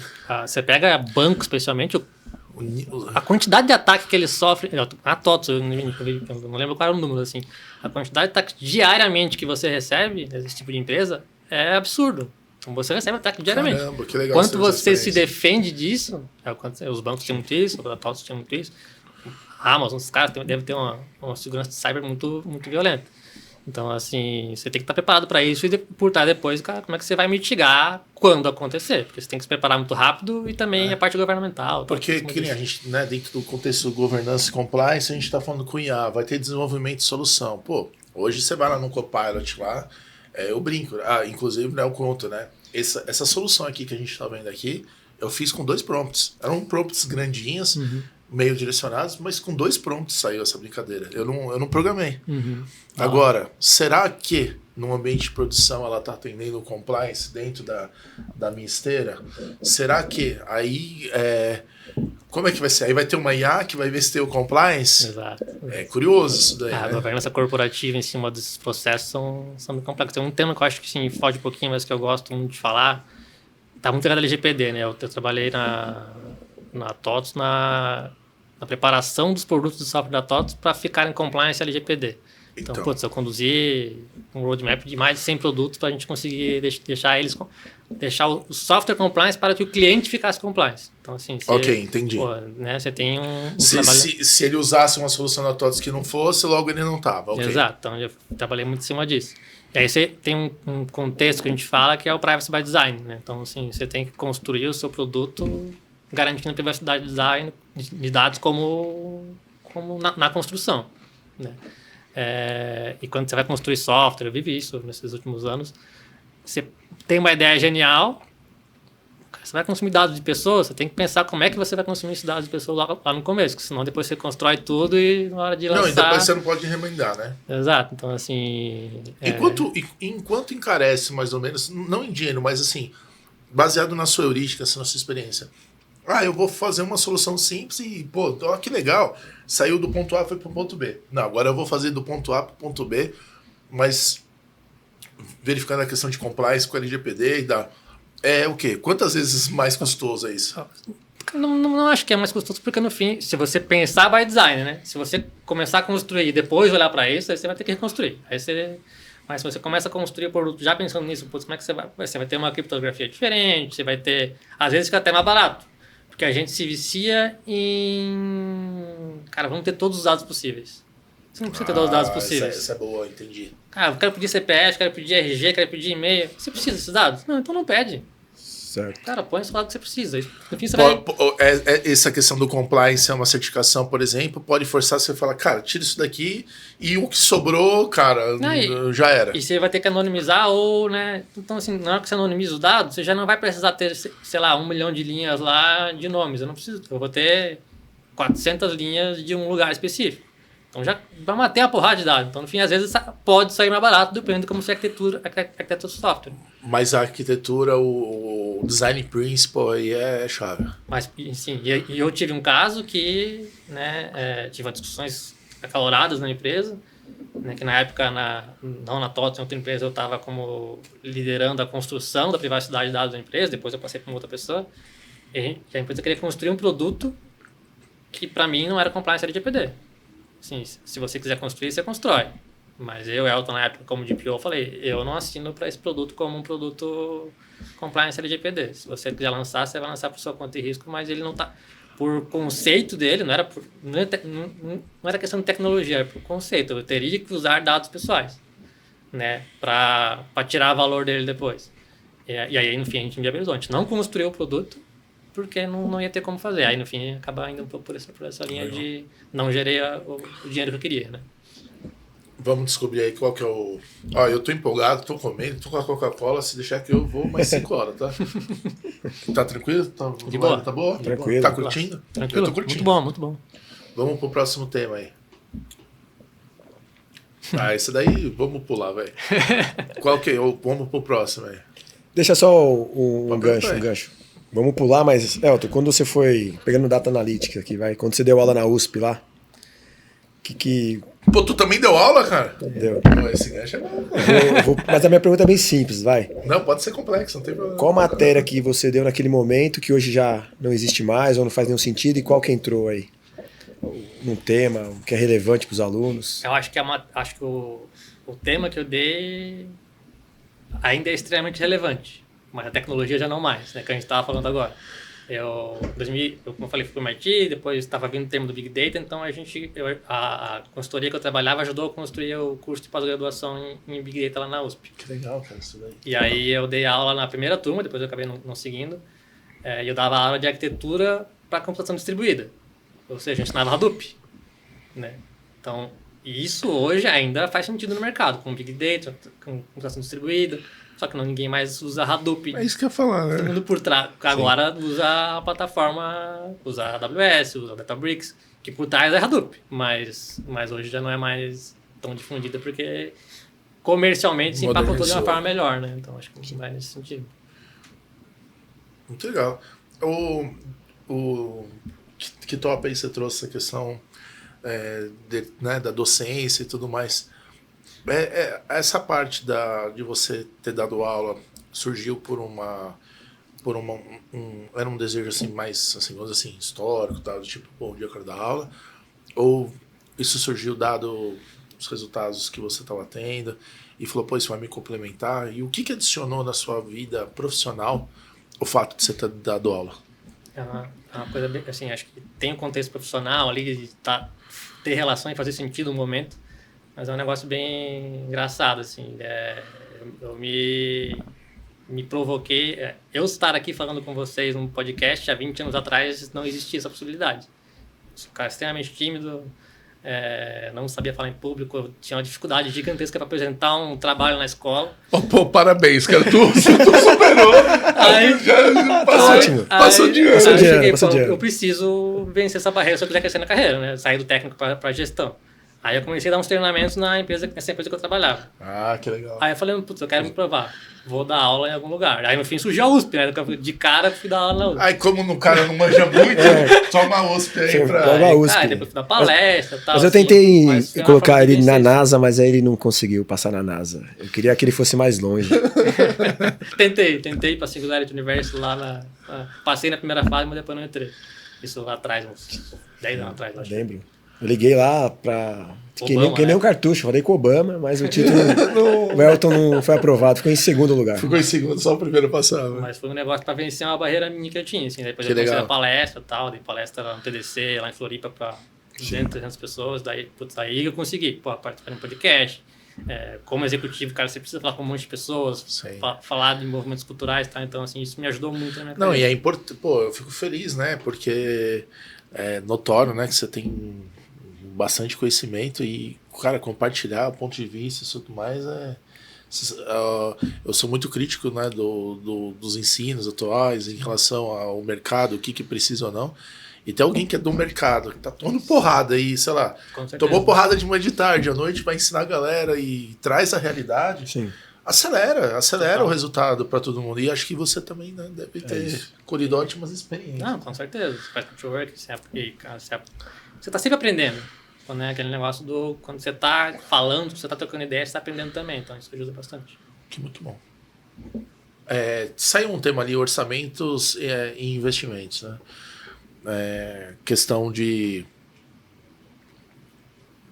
Tem tendências, né? Assim, as empresas, né, normalmente, elas... Enfim, elas podem ter modelos diferentes aí em relação à gestão orçamentária, em relação a investimentos. Como que você, pegando o gancho de inovação, né, um pouco, né, que você trabalha, transformação digital, /inovação, você percebe que essa questão de investimento, você falou ao longo da nossa conversa, pô, isso tem diminuído, o orçamento diminuiu, está mais apertado. Como que se faz esse equilíbrio entre, na perspectiva, né, eu vou jogar aquilo que é para manter a empresa e aquilo que eu estou olhando para transformar? Como que as empresas, ou como você recomendaria ou daria de orientação para pensar nesse tema assim, orçamento versus entregar, versus vinho novo, versus o que eu faço com a IA, versus e o ágil, e o lean, e do tudo, né? Essa sopa de letrinha aí. Eu lembrei o termo que eu tinha falado das ondas ali, na verdade são horizontes. Acho que eu gosto muito desse modelo de trabalhar com horizontes de transformação e isso acaba pegando também no orçamento. Então, assim, você trabalha com 3 horizontes e o terceiro horizonte, que é o horizonte lá na frente de inovação, que pensa os 5 anos, ele tem que ser pago pelos 2 primeiros horizontes que estão pagando a conta agora e os próximos 2, 3 anos. Então, assim, quando você constrói o seu orçamento do negócio atual, né, e que ele vai gerar 5 milhões de receita, 1 milhão desse milhão que está ali no orçamento, você tem que pensar lá para frente. Porque senão você vai viver os próximos 2, 3 anos, daqui a 4 anos você não vive mais porque você não tem um produto lá na frente inovador. Então, acho que esse é um caminho que já vi empresas construindo seu roadmap de trabalho dessa forma e que eu acho que funcionou. Assim, tipo, na TOTS eu vivi isso com um diretor que chegou lá, que ele construiu um roadmap fantástico do tipo assim, a gente tem toda essa... E lá a gente tinha um portfólio de produtos no segmento específico, que já era uma parte da TOTS só, que a TOTS tem um... É gigante, Gigante, né? né? Você pegar o desenho... A gente já com o varejo, a gente tinha uns 40 produtos. A gente olhou, pô, esses 40 aqui, 10 não faz mais sentido existir. Então vamos criar um plano para descontinuar eles. Esses 30 que estão aqui, legal, eles têm que existir, mas daqui a 4 anos eles não vão existir mais. Então, assim, eu tenho que pegar uma parte da receita que esse grupo de produtos que me gera para me preparar para daqui a 4 anos. Então, assim, se eu vou depois, né, criar squads dirigidos a construir novos produtos, Okay. Bem, mas assim, eu tenho que pegar uma A parte... visão, ou seja... Construir essa visão e depois separa os Ou seja, orçamentos pensando no longo prazo. no mundo atual aí, quem está no mundo da tecnologia, transformação, independente, né? Eu digo, quando eu falo tecnologia, não é o técnico, né? Eu digo, não é o cara, um programador, tal. Mas enfim, quem está nesse mundo precisa conseguir olhar esse mapa aí dessa... Como eu tô atendendo o cliente. Olha que legal, volta à história do cliente, né? Como que eu vou atender o cliente? Sim, Agora, com certeza. você falou de produto descontinuado ou gerar receita para algum outro produto que não faz sentido, etc. E como que você vê que a questão da gestão do portfólio, que as empresas têm dificuldade de começar alguns projetos, estão falhando, mas insistem nesse produto ainda, nesse projeto, não entendem que tem que parar. Eu vejo que ainda vai lá, gasta mais dinheiro, ou então 70% do projeto concluído já está dando a grana, já está dando retorno, mas quer concluir aquele e já tem alguns parados ali. Você vê dessa forma também, que às vezes está falhando ali, mas ainda tem aquela insistência, gasta mais grana e não entrega. É aquele que a gente até falou um pouquinho antes, assim, do negócio do dono, né? Ou o dono do projeto, ou o dono do produto, ou o dono da empresa, né? Quando ele constrói, ele tem um apego. E às vezes, cara, o apego mata no contexto do negócio, assim. As técnicas somem, né? Você vai no emocional e às vezes, cara, esse produto precisa ser separado. Você tem que investir no outro negócio ali. Então, assim, os trade-offs têm que ser muito bem medidos em cima disso, né? Então, acho que isso é um cuidado bem importante. Cai na cultura, né? Também. Ou tem uma frase que o produto ruim dura o tamanho do bolso do dono. Sim, exato. O cara vai, às vezes vai. Exato. Vamos descobrir o que tem de bom aí.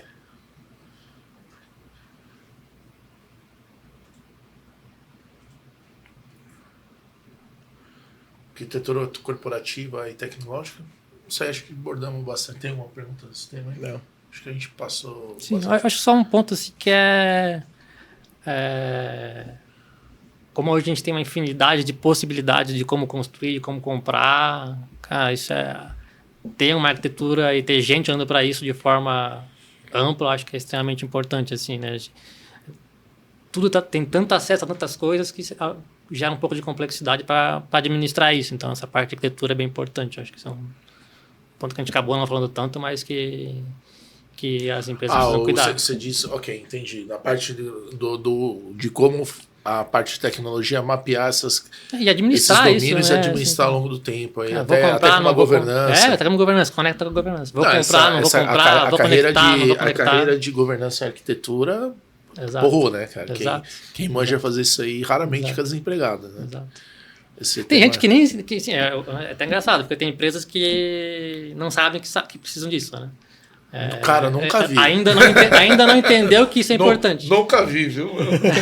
Ainda não entendeu que isso é importante. Às vezes não dá o valor porque não sabe que precisa disso. Então, assim, sofre a dor, mas... Exato. E querendo ou não, é custoso, né, ter isso. Sim. Você fazer tudo que é governança, em tese, em tese você queima uma energia, né? Não obrigatoriamente adiciona valor na produção. Sim, você não vê o valor no curto prazo. Não é no curto prazo. Ele não é. Agora, quando você vai no longo prazo, você fala assim, pô, garantir a continuidade, garantir o compliance, conhecimento, as políticas. Até no contexto de inovação e crescimento, né? Se você tem uma arquitetura muito... que a gente estava falando dos alicerces. Você construir uma arquitetura base que permita crescimento, que seja desacoplada, que eu consiga trazer parceiros, esse tipo de coisa, é o que vai te garantir crescer os próximos 2, 3, 4 anos. Então, assim, o cara que não consegue ser rápido a atender o mercado é muito porque ele não está com uma arquitetura que permite isso. Então, sim. Ele tá com rigidez. Mesmo às vezes estando na cloud, né? Pode estar tudo mais moderno, mas se a arquitetura tiver... Exato.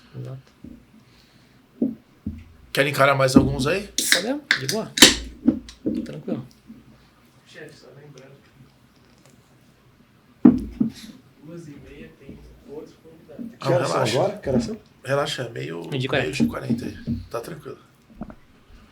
Ó, experiência do cliente. Essa temática, né? Você até a gente comentou, né? Você referenciou, né? Que cada vez mais vem tomando mais e mais atenção é um tema muito estratégico dentro da empresa, né? Você acha que essa questão ela tem um proprietário dentro da empresa? Tem que ser, todo mundo tem que estar com olho nisso? Existe uma preparação para isso? Quando você comentou que passou a prestar muita atenção nisso, qual que foi o gatilho que falou, putz, cara, eu vou para cá agora? Alguma coisa aconteceu e você falou, não, agora é isso que eu vou... Gatilho foi a gente parou de vender. Ah, que bom! Cara, assim, a gente estava muito acostumado a vender produto. A gente estava no oceano azul, digamos assim, por um determinado momento, de vender o software. Estava barato vender software na época. E o nosso modelo de venda, nosso modelo de pensar produto era cabeça dos executivos pessoas muito boas, né, que tinham uma visão muito boa, inclusive que influenciavam o mercado, mas pensava para dentro. E aí, quando começou a ficar difícil vender, começou a aparecer concorrência, a gente começou a repensar todo o modelo da empresa. Então, assim, como é que a gente ouve a voz do cliente, né? Percebe o que o cliente está trazendo de feedback para a gente e remodela o nosso processo de negócio. Isso vai produto, como é que você manda o boleto, como é que você cobra, como é que você dá suporte, como é que você fecha o contrato de forma rápida. Não é só usar o produto de software, né? E, inclusive, como é que a gente vendia. A gente começou a olhar, a gente vendia módulos, né? Meu módulo faz isso, meu módulo faz isso, e o pessoal comprava porque era o que tinha no mercado. A gente começou a vender valor. Começou a vender, a gente tinha Essa cadeia, tô usando, sei lá, 500 módulos, não me importa. Eu quero saber se eu usar essa cadeia. É isso que tá dizendo. Exato, assim, né? E que valor que eu gero com esse módulo. No fim, assim, eu estava vendendo módulo, estava vendendo produto. Sim. Mas que valor que eu gerava para ele. A gente tinha um produto lá que eu gostava bastante. Inclusive, o meu time era um time de implantação de software. Então, assim, né, uma parte que eu tinha de gestão, a gente plantava o produto. Sim, sempre tem um produto, né? No final. Então, assim, o nosso mindset era implantar o produto. Então, assim, a gente tinha um produto lá que eu gosto, eu sempre passo esse exemplo porque ele é muito claro, assim, inclusive quando a gente começou a mudar para a de valor, eu usava ele. A gente a empresa tem um módulo de cotação de frete, né, que é uma API que conecta no e-commerce. Quando você dá um calcular frete lá, né, ele bate na API desse TMS, né, que pode ser vários de mercado. O TMS vai bater nas transportadoras e vai trazer as especificações do seu frete TMS lá. É de tracking? Isso, isso. Nesse caso, ele era o cálculo de frete. Você tem os módulos, você tem o cálculo de frete e você tem o tracking, né? Então, a gente vendia cálculo de frete e vendia tracking. Mas esse módulo de cálculo de frete, quando você dá um calcular lá, né, o meu modo de implantar, eu implantava a API que conectava a plataforma de e-commerce ao meu software que conectava as transportadoras. É isso que eu fazia. Quando eu olho para valor, eu chego para o meu cliente e falo, cara, você quer implantar o meu módulo de cálculo de frete para converter carrinho ou reduzir custo de frete? Aí o cara fala, eu quero converter carrinho. Se eu quero converter carrinho, eu vou criar regras de frete que vão direcionar a frete grátis, esse tipo de coisa, porque eu vou aumentar o número de vendas. Se eu quero reduzir custo de frete, eu vou trazer as tabelas de frete das transportadoras mais baratas no meu cálculo de frete. Então, são formas completamente diferentes de se vender e de se implantar. No meu caso, meu time de implantação plantava de um jeito.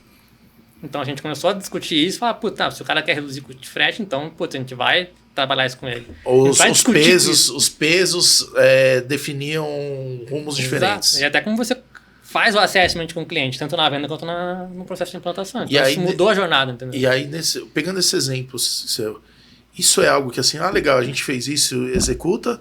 Ou tem que ter um monitoramento para, às vezes, vamos ajustando para lá e para cá? Como... A gente começou a medir. A gente estudou o Fit for Purpose lá, né, o método, e ele olha muito para isso. Né? Ele tem um indicador que você mapeia o porquê o cliente comprou a gente, né? Ele comprou ou porquê ele escolheu a gente, e depois a gente mede se ele ficou satisfeito com esse propósito. Então, o propósito da compra e se ele ficou satisfeito com isso. A gente começou a medir isso, né? Então começou a mapear isso na venda melhor, porque não mapeava. E ao término do processo de implantação, o cliente começou a usar, a gente media se ele ficou satisfeito ou não. Começou a trazer um monte de insight pra gente, inclusive do porquê que ele comprava, que a gente não sabia que ele comprava para isso, entendeu? Assim, tipo, eu compro para melhorar meus indicadores internos aqui. A gente não vendia para isso, ou a gente não construiu o produto para isso. Então, isso trouxe insights para construção de produto, trouxe insights para customer success. Retroalimentou a própria engenharia do produto. Total. O NPS da empresa, não só com isso, obviamente, né? A gente começou a ter mais voz do cliente, a gente aumentou em 50 pontos o NPS em um ano. Porque a gente começou a ouvir diferente o que o cliente falava. Né? Então, isso foi um case bem legal. Beleza. Vamos ver qual que é o próximo aí.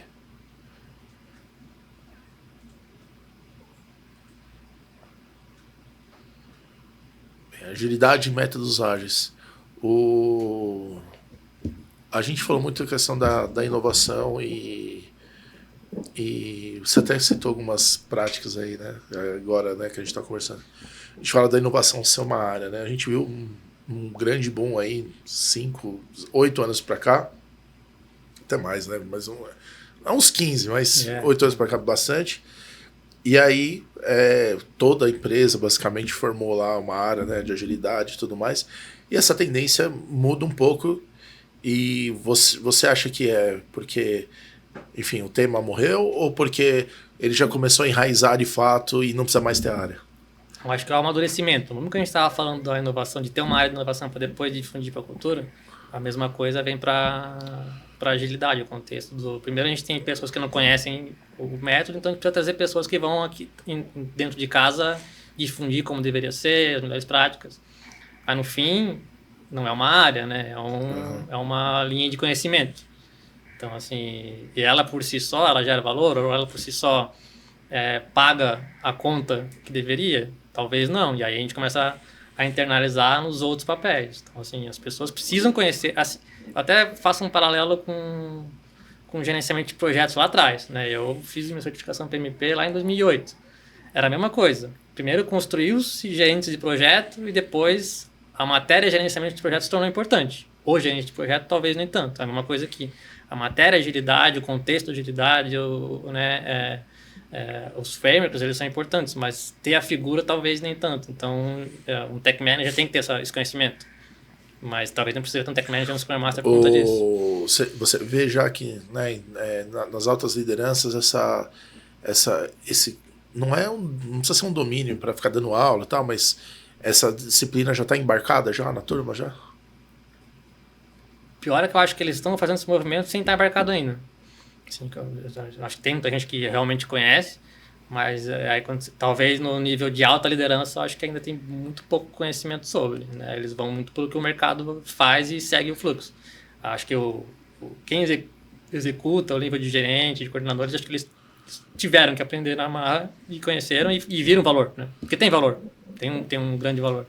Mas eu acho que tem muito executivo que está fazendo os movimentos pela onda, mas que talvez não tenha essa certeza ainda. Não tenho certeza ainda. Maravilha. Vamos para o último aí? Descobrir qual que é o derradeiro aí, o card derradeiro? Vamos ver o que vai sair de bom pra gente aí. Vamos ver se vai sair. Eu acho que vai sair Employee Experience. Vamos ver se eu acerto. Automação. Bateu ali e saiu, né? Você viu que foi quase, né? Não dá pra jogar carteado com o óculos, não. Ele vai olhar os óculos. Ele foi rapidão. Saiu mesmo, né? Bateu e vai sair. Aqui, não combinado, é o tema, né, cara? Se tem algo que tá movimentando o mundo, ou se tem dois algos que movimentam o mundo, é isso, né? Automação e inteligência artificial. E, se possível, as duas coisas juntas, né? Melhor ainda.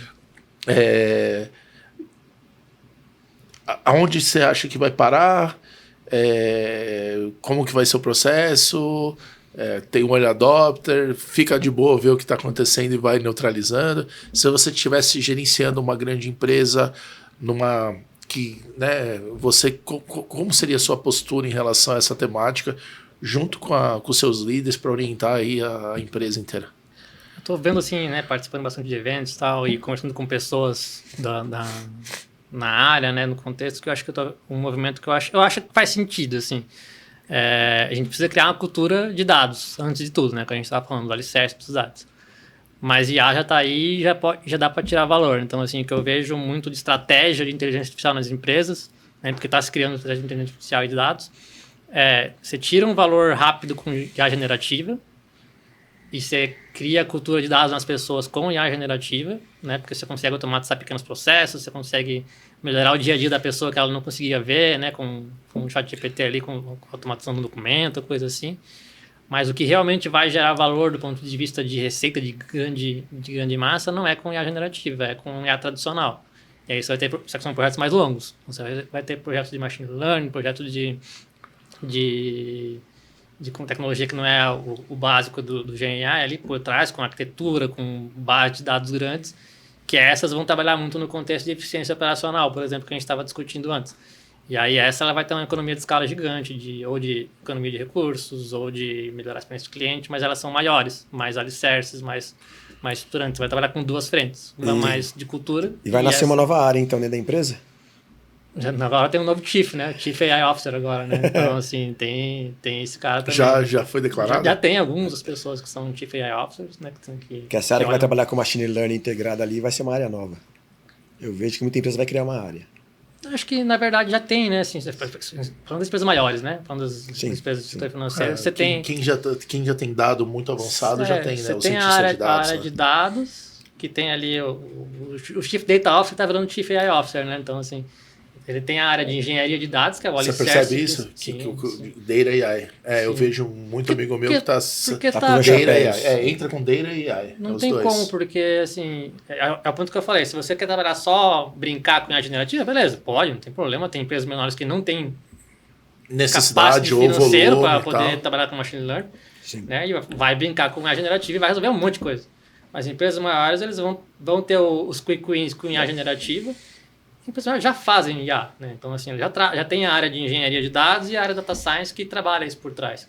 Então, assim, isso já existia, né? Então, acho que isso só está amadurecendo mais, tem mais soluções, mais possibilidades, mas vão ser essas duas frentes em conjunto, assim, uma de quick win com IA generativa que vai ser em massa na empresa, com todo mundo utilizando, você democratiza na ponta, e a parte mais estruturante que envolve projetos maiores, envolve engenharia de dados, que vai criar soluções de machine learning que... Estou longe do microfone. Soluções de machine learning que vão dar ganho seja de redução de custos, seja de ganho de receita maior, assim, né? Que vai ter o grande volume. E a área de cybersecurity pegando o gancho, né? Vai tudo passar por esses caras antes, senão não sai nenhum projeto, né? Não sei se não sai nenhum projeto, mas, cara, isso tem que fazer parte da construção. É o que a gente estava falando do Privacy by Design, né? Acho que eles estão muito ligados a isso, assim. Como é que eu não posso começar a construir alguma coisa que não vai sustentar no contexto de segurança de dados e segurança da informação e invasão, esse tipo de coisa. Então, eles têm que estar juntos. Eles não podem ser o agente que barra, eles têm que ser o agente que constrói junto e direciona. Perfeito. Tem que promover, né? Perfeito. Exato. Isso é difícil. Porque hoje eu tô vendo alguns movimentos, né? E faz sentido, mas é o que você acabou de falar. Eles são chamados. Aí eles olham e falam assim, cara, você tem que passar nesses 500 testes aqui. Aí volta lá pra casinha, agora você passou em 300, falta 200. Por que já não pode ter esse cara na ponta junto ali, né? No começo o junto. caso que eu comentei que a gente, na empresa que eu estava, que a gente ia construir um produto que não era LGPD compliance, foi isso, assim, a área de produto desenhou um produto sem envolver as pessoas de privacidade de dados. Aí, então eles tomaram um tempo gigante para fazer um negócio, quando chegaram lá, falaram, putz, cara, se você for construir, vai dar problema lá na frente. Nesse caso era uma questão de LGPD, mas pode ser uma questão de segurança de informação também, no caso. Cyber. Pena que eles não envolveram na Exato. conceituação, Exato. mas que bom que não foi para Deu tempo, implementação, né? deu tempo. Tá ok aí. Deu tempo, exatamente. Mas, a gente cobriu muito tema. Dá até meio que visualmente dá pra ver que a gente Quase cobriu o caminho todo. 50% aí dos temas, com certeza. Poxa, cara, eu fico muito grato aí de ter recebido sua visita aqui, compartilhado aí ponto de vista de Tanta coisa. é muita coisa. Não, e é legal porque uma das coisas fundamentais aqui do Movencast é poder levar experiências e né, contar um pouco da sua história lá, né, e também levar experiências reais, né, para turma em casa. Então acho que a gente bateu essa meta aí. Meta cumprida. Para poder inspirar a galera, todo mundo dar uma olhada aí, porque tem muita coisa nova, né? Tudo é muito novo, né? Então, isso aí, às vezes uma frase, eu falo, às vezes uma frase, uma colocação, alguma dica lá, muda o rumo de alguém ali, aí já. Com certeza. Esse lance do Customer Value, eu achei, né, do CX, achei muito importante. É isso aí, mas queria te agradecer então. Também agradecer aí, obrigado aí por ter nos visitado, participado conosco. Obrigado pelo convite aí para ser co-host hoje aqui. É um prazer, mestre. Tamo junto aqui, pô. O Elton aí é fera aí, importante. já conheço uma jornada longa aí, mais de décadas juntos aí. Vamos seguir assim. Adorei.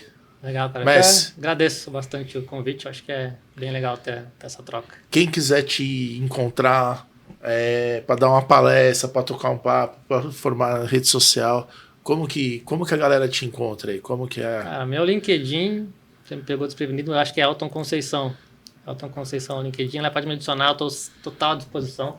Gosto muito de troca, de trocar figurinha, de dar palestra, de só conversar de assunto, mentoria. Então, assim, total à disposição. Acho que no meu LinkedIn lá a gente conversa.